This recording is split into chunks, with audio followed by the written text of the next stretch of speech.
Tout pour investir. Dose d'économie.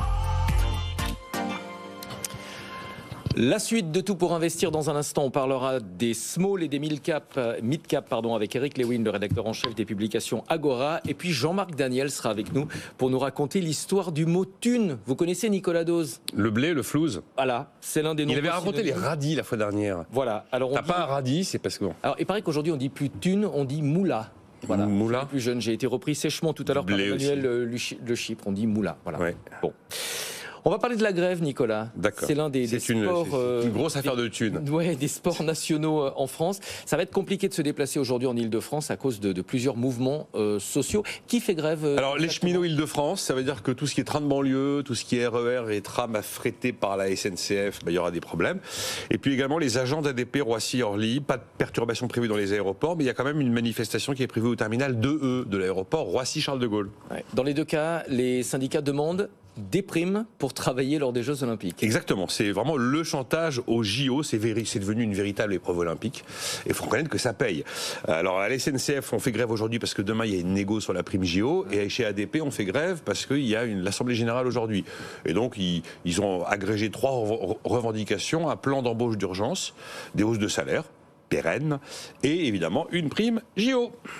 Est-ce qu'on a une idée de la facture sociale de ces Jeux Olympiques? Ça commence à faire beaucoup, toutes ces revendications. La facture sociale, à chiffrer hyper précisément, c'est compliqué, mais la facture est quand même vraiment salée, c'est clair. La paix sociale à prix d'or, c'est devenu un jackpot total pour les syndicats. Généralement, ça se passe dans des entreprises la plupart du temps publiques, qui n'iront donc pas au tribunal de commerce. Et très souvent, ça concerne des gens sous statut qui n'iront pas à France Travail. Et donc, si on regarde un peu où on en est, à la RATP, ils ont eu 1 000 € brut en moyenne pour les 30 000 salariés, 2 500 € de prime JO pour les conducteurs de métro et de RER. Les contrôleurs aériens ont obtenu jusqu'à 4,6% de hausse de leur prime, qui représente la moitié de la rémunération mensuelle. Enfin, ils ont aussi obtenu un autre accord de fin de carrière qui visiblement est quand même tellement sympa qu'ils n'ont pas eu trop envie d'en faire la publicité, tellement c'était clément. Certains se sont vantés d'avoir annulé les effets de la réforme des retraites. Oui, c'est un peu ce qu'on a dit aussi à la SNCF. Les éboueurs parisiens ont entre 600 et 1 900 €. Un peu plus tôt, ont obtenu des primes sans faire grève cette fois-ci, les policiers, les gendarmes et le personnel des hôpitaux de Paris, considérant qu'ils étaient, eux, vraiment exposés à un surcroît de travail. Donc là, les primes vont de un peu moins de 1 000 € jusqu'à 2 500 € pour les médecins. Pour les gendarmes et les policiers, ça va jusqu'à 1 900 €. Les fonctionnaires, en général, auront entre 500 et 1 500 € s'ils sont mobilisés pendant ces dates-là. Les pompiers civils espèrent aussi obtenir quelque chose. Donc là, ils sont un peu en train de batailler. On est un peu frappé de la rapidité avec laquelle toutes les entreprises ont systématiquement cédé, y compris sur des avantages pérennes. Parce que à la DGAC, pour les contrôleurs aériens ou à la SNCF, il y a eu préalablement, avant les primes JO, des accords de fin de carrière qui sont définitifs.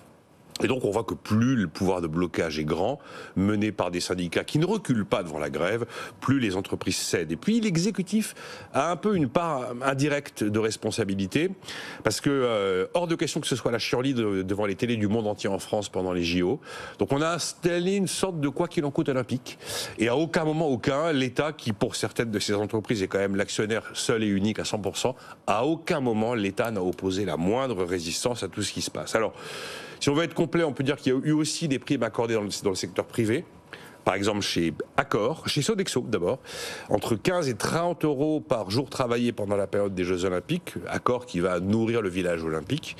Chez Orange, il y a eu des primes également qui peuvent atteindre 1 000 €. Une semaine de congé a été offerte par le groupe Accor à ses salariés qui seront mobilisés du 26 juillet au 11 août. Il y en a certains qui se disent que le bras de fer peut encore jouer en leur faveur. Ce sont les pharmaciens qui espèrent obtenir des avancées tarifaires auprès de la sécurité sociale à l'occasion des Jeux Olympiques. C'est vraiment le bureau des pleurs. Il y a des rapports de force, il y en a qui sont plus en position de force que d'autres. Chez JC-Decaux, il y a des préavis qui ont été déposés jusqu'au mois de septembre dans l'espoir d'obtenir des hausses de salaire. Après, si on veut se rassurer et se dire que, encore une fois, la France n'est pas un village gaulois unique au monde, vous prenez les JO de Londres 2012, il y avait eu des primes, pas loin de 1 000 € de primes pour les salariés du métro de Londres.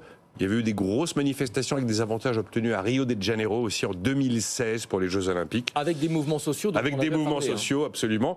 Donc voilà, enfin, effectivement, c'est le chantage aux JO, ça paye, on s'en rend compte, parce qu'en fonction de qui vous êtes, vous avez la possibilité d'obtenir plus ou moins.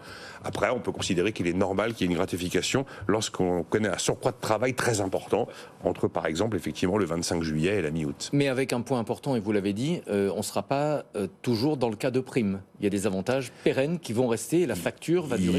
Il y a eu notamment à la SNCF et pour l'aviation civile des accords de fin de carrière qui ont été particulièrement généreux en faveur des salariés, et c'est bien la pression des ponts du mois de mai et des Jeux Olympiques qui a permis d'aboutir à des accords aussi intéressants pour eux. D'ailleurs, ils l'ont tous reconnu. Certains n'ont pas dévoilé le contenu, d'autres ont admis qu'ils avaient obtenu vraiment ce qu'ils souhaitaient. C'est rare hein, qu'à la SNCF tout le monde vote. Bah là, tout le monde a voté l'accord sur les fins de carrière. Merci beaucoup, Nicolas Dose, tous les matins dans Tout pour investir et bien sûr tous les matins sur notre antenne de 9h à 10h pour les experts.